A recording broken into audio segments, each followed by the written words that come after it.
Binigay sa amin ni Papa kasi malapit na ang birthday ng kapatid ko.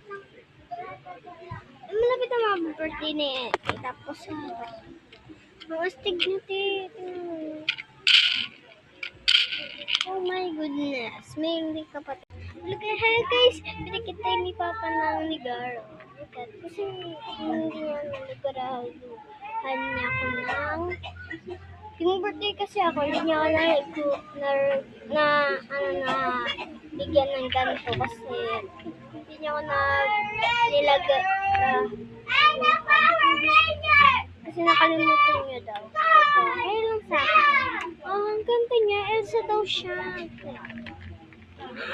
Oh my God! First thing ko lang, unboxing na natin. Let's go. Siya ay unboxing kasi hindi ko na videoan. Oh my God, ganito pala siya. Ayan.